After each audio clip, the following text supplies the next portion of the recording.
Hey guys, welcome back to the Retail Age. So today I'm going to share with you guys something very important, a framework that you can easily use to actually process news that you see every day, to sift out what is actually trash from what's actually important, right? So three things I'm going to cover today. Firstly, why most news are useless. I say most because there are some that actually matters, and I'm going to tell you exactly what they are. And last but not least, I will actually analyze the current market using this framework to show you that how you can do the same in the future to come up with similar conclusions. Now, before we begin, I really want to ask a favor from you guys. If you have been liking my content, you find it useful, please do like, subscribe, or even leave a comment. But on the flip side, if you think that this content is something that's covered already by a lot of other guys, or you think that it's not really that useful, please do leave a comment, give me some feedback, and tell me what you guys want to know so I can cover those. Because at the end of the day, my only aim here is to hopefully come up with content that benefits you guys, nothing else, right? So without wasting more time, let's actually get into the content today. So maybe you've seen a lot of these, news articles before of these different banks making predictions of where they think the S&P is going, right? But if you look at these articles, they're all saying different numbers. So the truth is, even the big banks who supposedly have a lot of experts, they can't agree. Why?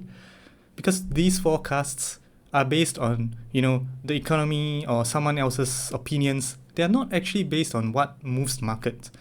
And the truth is, 95% of this is just noise, right?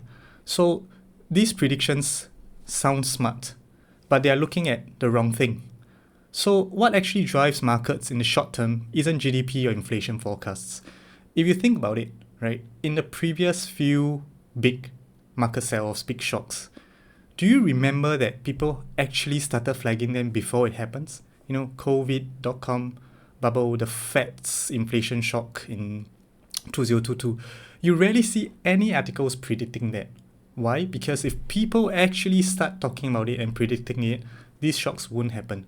So side note, it is my belief that even if the market sells off today, it will not be because of the popping of the AI bubble, because you've seen so many articles talking about it. It will likely be because of something else, something that no one's seen coming, that triggers the sell-off. So, okay, back to topic, right? So what should we actually do? What we need to do here is to find out what's the current market bias. Markets are biased. Why? Because they are made up of human participants, and humans are biased. So you think about it, right?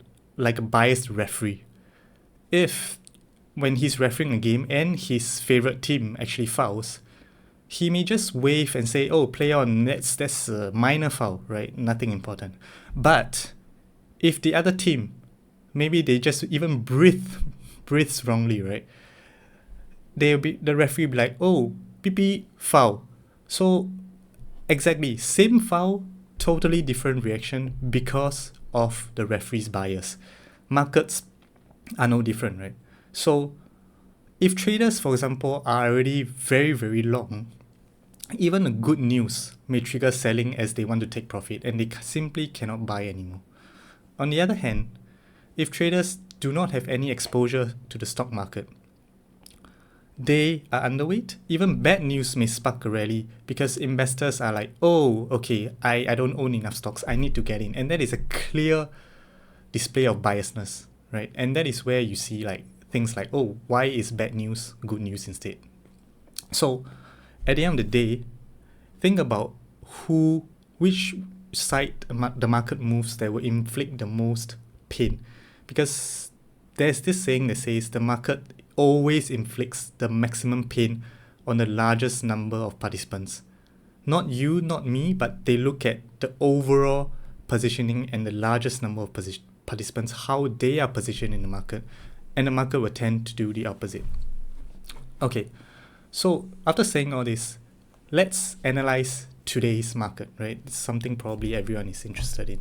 So you've probably seen both sides of the argument for what can happen to today's market, which is at all-time highs. If you look at the left, oh, people will say bull market will continue. Why? AI capex, structurally a very big theme. Consumers seem to be resilient, and now we have the Fed cuts. How can the market fall, when Fed is cutting rates? Rates are low, people should be bullish, they should be borrowing more money, they should be spending more money. Also, corporate have been buying back stocks the whole year, and they won't be stopping the buybacks, right? Last but not least, retails, I think you and me, we are still relatively strong buyers. We're probably still doing the DCAs every month. So all these are so bullish. How can the market fall? Well, people will say, no, look at it, valuations are stretched, right? 22 times forward earnings, pretty stretched by historical standards. And yes, today's market, job market, doesn't seem to be holding on as well, as strong. Fed is cutting rates, but what if inflation comes back? Then we will be in a state of stagflation, and Fed may not be able to save you. Also, don't you think that, a lot of these good news have already come out? So maybe we are at peak optimism, right? And once we pass that, if weak data, bad news is treated as bad news again, then who is going to save the market? So, after looking at both sides, what's your conclusion? My guess is you still don't know what's going to happen next. And that's perfectly okay, because I think both these argued sides are, kind of equally convincing. So instead of guessing, right, let's look at the actual flows. So I'm going to bring out my favorite chart again. What actually matters? Real supply and demand in the market. Looking at who are the biggest players in the market to get a sense of what actually flow is like. So I'm going to break down this one by one, these groups of investors, right? Okay, so before I begin, all these, news articles, data, right, are things that you can find as a retail easily online. So because I want to use information that everyone has access to, okay? So firstly, if you look at retail, articles back in, late July, early August saying that they have been a key force behind the rally. So you know that retails are bullish, they have been buying up on equities, right? Okay, so keep that in mind. Now we look at asset managers, hedge funds. If you look at these articles, they are basically saying that fund managers have started really loading up on stocks since maybe early August, mid-August, even as late as September. Even though they find them overvalued, they have been buying up these stocks. And if you may be wondering why, maybe you can check out, my other videos linked at the end of the video on why, asset managers behave the way they do, right? So again, we know that they have been loading up exposure at least since August, and they have had a month plus to do so. Last but not least, look at quant funds, right? So just a simple one, what are quant funds? You may hear people referring to them as, systematic funds, CTAs, but basically these funds have a few kind of behaviors, right? They either follow the trend or they look at volatility in the markets. When volatility is low, basically they will buy the market, and when there's a spike in volatility, they will sell the market. And then trend following is basically, if the market has been trending up, they will be long and they will stay long. Conversely, if there's a sell-off, market starts to drop sharply, they will start selling and they will stay short. So as late as, recent 1 month, you can see that Citadel Securities, Goldman Sachs, they have actually published reports that say these guys are nearing their maximum long US equity exposure. And these are actually what I mean as useful news, because they are not opinions, right? They actually can see the flows of these quant funds, and they're just telling you that these quant funds are nearing max long.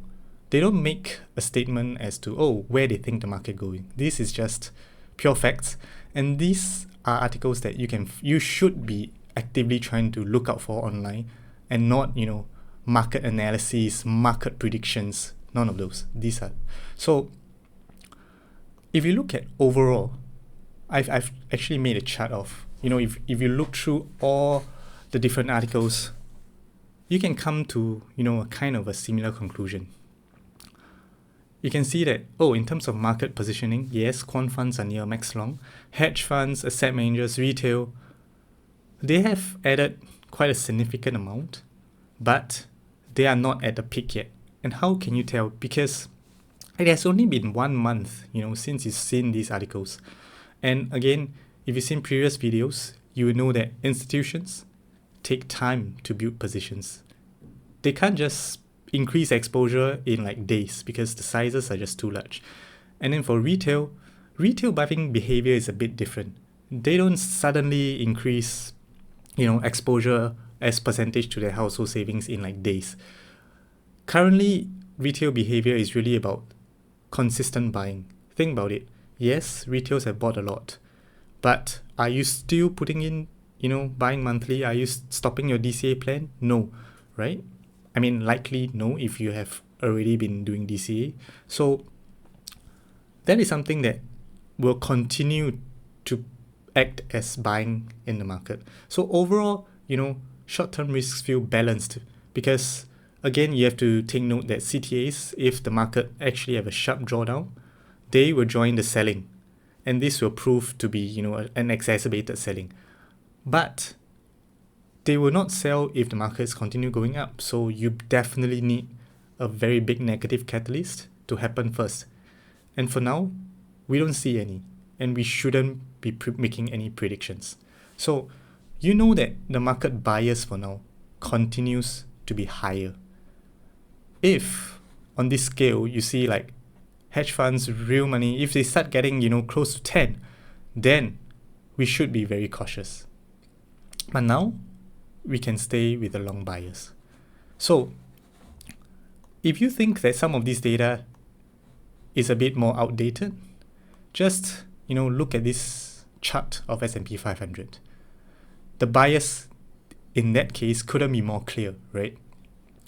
If you look at from May all the way to July, right, where over here you probably seen like articles saying, how institutionals cut risk. And then all the way from May to July, you probably haven't seen a lot of articles, if you tried finding back then, of, institutions loading back up, right?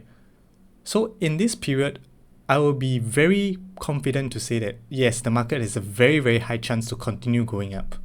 Why? Because if you think back the chart just now, institutions are probably at like a 3 or 4 even, right? 3 or 4. And there's so much room for them to add back in. So you don't have to be worried, right? Unless, of course, there's a big crash news. But in the absence of that, you don't have to be worried. And then, you see, even in July, even in August, through this period, every time we had a dip, it was immediately being bought up.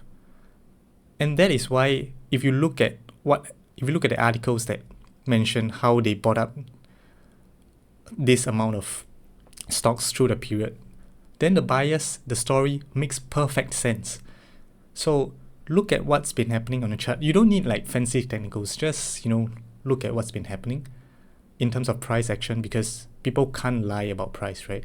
And then look out for those articles, and you'll find that it makes sense. And then once you establish the point of bias of the market, which is we established it's likely staying long, then do exactly that. Basically, stay long, don't be short, but at the same time, you know that, there's a potential risk of a sell-off if negative news happen. So again, if negative news do happen, again, don't buy the first dip. Don't go rushing in, because now you know that quant funds may act as a selling force, right? So you see how we depended on none of the expert opinions, but we managed to actually come up with a conclusion. Of course, you may say it's a bit simplistic, which is true because, well, again, we just made use of a few news articles and, looking at the price action. It could be more nuanced, but just for the purpose of this video, it's just to show you that how you can use such frameworks. We can go into details in my further videos, and then I also show you more ways of how you can, evaluate. But before we go, I think I just want to mention something that's super important as well. look at this green line below, right? This is actually, a fear and greed index. If you look at from June to now, we haven't actually become that much more fearful. That much more greedy. In fact, you can see that investors are pretty, cautious right now, which is kind of where you see all these, articles of AI bubbles popping up. And that, again, actually should strengthen our market higher bias, because if you think back, this just shows that if people are cautious and the market really drops, it's not going to inflict that much pain. If people are cautious, or rather, I would say pretty neutral right now, then that means if they don't feel much pain if it drops, the market is likely not going to drop sharply. Yeah. So, okay, I will leave it at this for this video. Hopefully you guys find it useful. And if you do, please, like, share, subscribe, and share this with your friends, because at the end of the day, really, I hope this information reaches out to as many people as possible. With that, stay tuned for the next one. Cheers.